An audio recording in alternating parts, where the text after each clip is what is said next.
Hey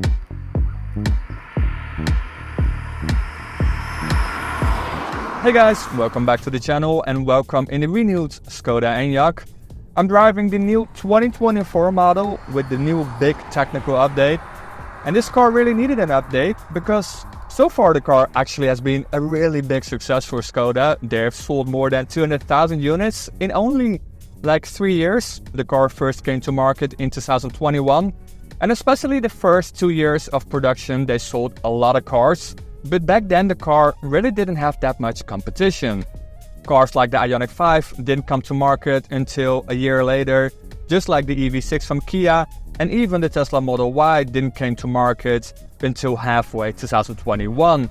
But you did have the Volkswagen ID4, but a lot of people prefer the Skoda over the Volkswagen ID4 because a lot of people thought the Enyaq looks a little bit better from the outside and also here from the inside. But then eventually cars like the Enyaq 5, the Kia EV6 and the Tesla Model Y did came to market and offered a better deal. Better charging speeds, higher power output and a better range. So that's why Skoda decided to give this car a big technical update with a new battery pack and a new electric motor.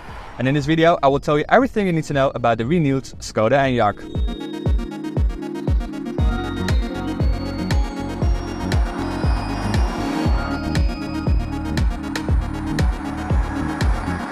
Let's kick off this video by talking about the new battery pack and the new electric motor. Now you can still get 2 battery packs in this car with either 58 kilowatt hours or 77 kilowatt hours. Now the 58 kilowatt hour battery pack didn't change at all. You still get the same range of 400 kilometers. However, the 77 kilowatt hour battery pack did change a little bit, but mostly because the electric motor changed quite a lot. Because the electric motor now offers a bigger power output. Because so far you could only get 2.5 horsepower maximum power output in the Enyaq, but this new electric motor that is still located on the rear axle produces 286 horsepower.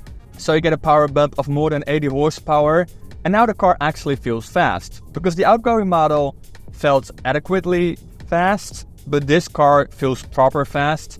The outgoing model did 0 to 100 kilometers an hour in around 9 seconds. This new version does 0 to 100 kilometers an hour in 6.7 seconds.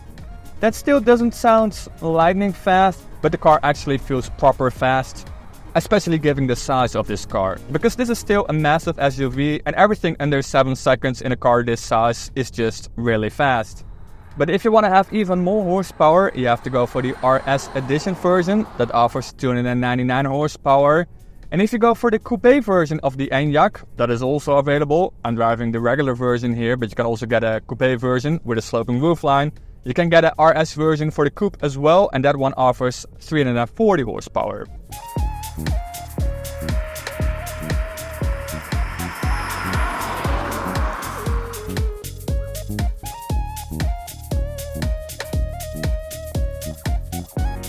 Range of the car has also improved. The version I'm driving right now has a range of 565 kilometers, which is a little bump compared to the outgoing model. And when the car first came to market, it had a range of 520 kilometers, so the range has improved a little bit. Charging speeds hasn't improved for the version I'm driving right now. I'm driving the regular 85 version, and this car can fast charge up to 135 kilowatts.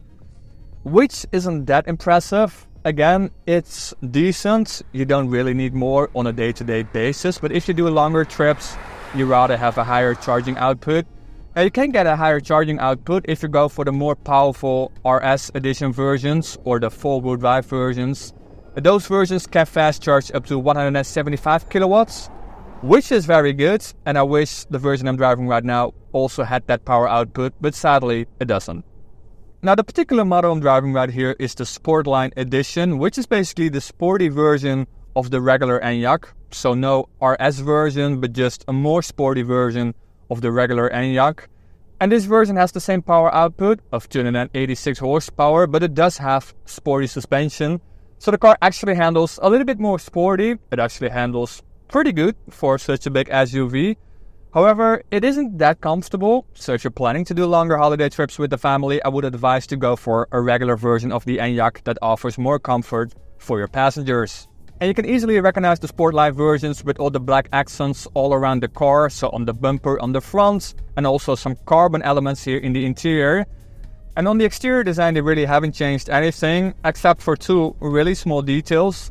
They removed the IV emblem from the back. IV used to stand for electric vehicle in the Skoda world, and they removed it from this car.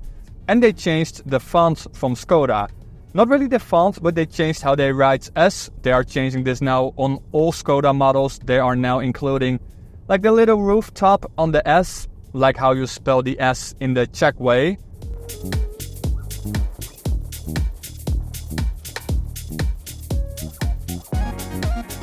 The boot capacity is obviously identical. You still get 585 liters of trunk capacity, which is pretty decent. This car offers a lot of space in the back. It is, however, less than you get in an estate car from Skoda, like the Octavia Combi or the Superb Combi.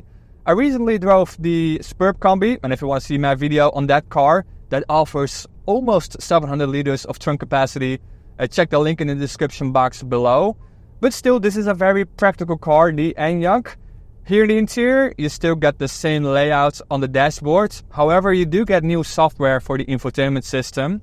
And as a result, the system is a little bit faster and especially a little less laggy, because in the outgoing model, I didn't really like the infotainment system.